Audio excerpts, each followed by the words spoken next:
If you are a girl or a parent and you aspire to join Indian Armed Forces या फिर आपके बच्चे का सपना है इंडियन आर्म फोर्सेस को ज्वाइन करना, तो आज मैं कुछ अपॉर्चुनिटीज आपके सामने प्रेजेंट करूंगा जो आपके लिए बहुत इंपॉर्टेंट रहेंगी।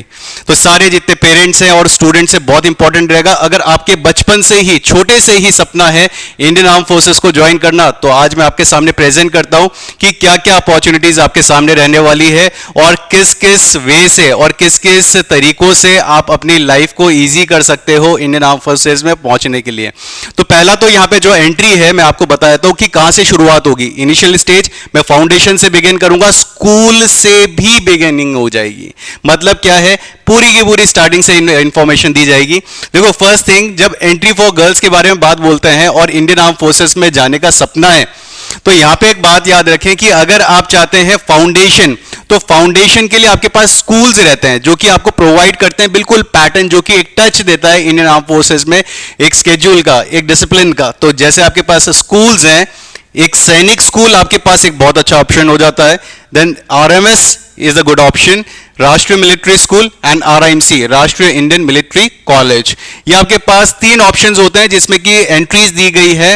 वैसे तो बॉयज के लिए भी है, बट गर्ल्स के भी आफ्टर सुप्रीम कोर्ट रूलिंग, उसके बाद ये बात क्लियर हो चुकी है कि गर्ल्स भी अब इसमें एंट्री ले सकती है।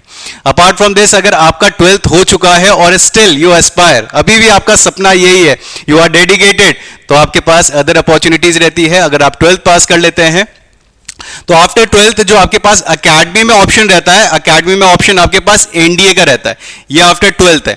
और एक और बात बताता हूं, ये जो 12th का एग्जाम होता है आपका एनडीए का, ये कंडक्ट करवाता है यूपीएससी, ये कंडक्ट करवाता है यूपीएससी। और चाहे आप कॉमर्स के हैं या फिर आर्ट्स के हैं या फिर साइंस के हैं, सारे स्टूडेंट इस एग्जाम को दे सकते हैं। सबके पास एक इक्वल अपॉर्चुनिटी रहती है और परसेंट का कोई भी क्राइटेरिया नहीं है। अगर आप पास हो चुके हैं तो आप एनडीए का एग्जाम दे सकते हैं, क्योंकि यूपीएससी बोलता है नॉलेज तो हम टेस्ट कर लेंगे, पर्सनैलिटी के लिए वहां पे हमारे पास एसएसबी बोर्ड है। मतलब क्या, service selection board, SSB interview जो होता है। तो यहाँ पे आपका एनडीए जो कंडक्ट करता है, यूपीएससी कंडक्ट करता है। इसके अलावा टेक्निकल एंट्री स्कीम्स भी होती हैं।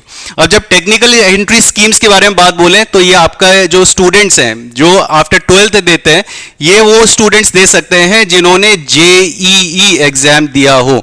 इसमें जो उनका रैंक आया हुआ होता है उसके अकॉर्डिंग इसमें अप्लाई कर सकते हैं। तो 12th वाले के पास एक और अपॉर्चुनिटी हो जाती है, जो साइंस वाले स्टूडेंट्स हैं जिन्होंने जेईई एग्जाम दिया है, उनके पास टेक्निकल एंट्री स्कीम वाली एक एंट्री हो जाती है। अगर फिर भी आप 12th वाले हैं और एक और एंट्री को अवेल करना चाहते हैं, third one is military nursing services.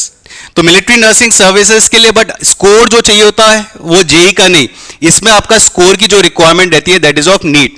इस समय आपका स्कोर जो चाहिए होता है किसका चाहिए होता है, नीट का चाहिए होता है। ठीक है, क्योंकि ये मेडिकल से रिलेटेड है। ठीक है, ये टेक्निकल से रिलेटेड हो गया, ये मेडिकल से रिलेटेड हो गया। अब ये जो मैंने आपको इंफॉर्मेशन दी, ये सारी की सारी आपकी किसकी थी, 12th वाले स्टूडेंट्स के लिए, 10+2 वाले स्टूडेंट्स के लिए थी। अब यहाँ पे 10+2 का स्टैंडर्ड तो मैंने बता दिया, बट अगर आप ग्रेजुएट हो गए और किन्हीं कारणों से आपका फाइनल सिलेक्शन नहीं हो पाया, so you have another opportunity, और वो है आपकी ओटीए। ये भी एक बहुत अच्छी अपॉर्चुनिटी है। ओटीए में आप अप्लाई कर सकते हो, जो कि आपका कंडक्ट करवाया जाता है यूपीएससी से ही, और यूपीएससी में आपका एक सीडीएससी एग्जाम होता है, कंबाइंड डिफेंस सर्विसेज एग्जामिनेशन। इसी के अंडर में आईएमए आ जाता है, एयरफोर्स एकेडमी भी होगा, ओटीए भी होगा। तो यहां पे ये रहा आपके पास ओटीए। ओटीए में गर्ल्स अप्लाई कर सकती है, ओटीए में गर्ल्स अप्लाई कर सकती हैं। और फिर इसके बाद आप ये जेई का आपका, सॉरी इसमें जेई नहीं आएगा, इसमें आपका ओटीए में आप आफ्टर ग्रेजुएशन, डिफरेंस ही आ जाता है। ये मैं बात बताना चाहूंगा, ये 10+2 का था, ये वाला आपका ग्रेजुएशन बेस्ड है। अगर आपने ग्रेजुएट हो तो आप अप्लाई कर सकते हो ओटीए के लिए। तो एक बहुत अच्छी अपॉर्चुनिटी रहती है। मैंने अभी आपके सामने प्रेजेंट करा, फाउंडेशन से लेके, आपके स्कूलिंग से लेके, सैनिक स्कूल से लेके आपके पास एनडीए की अपॉर्चुनिटी बताई और ओटीए की अपॉर्चुनिटी बताई। So these are the entries for girl. मिलते हैं आपसे नेक्स्ट वीडियो में एक और इंफॉर्मेशन लेके, एक इंफॉर्मेटिव वीडियो लेके। जय हिंद, जय भारत।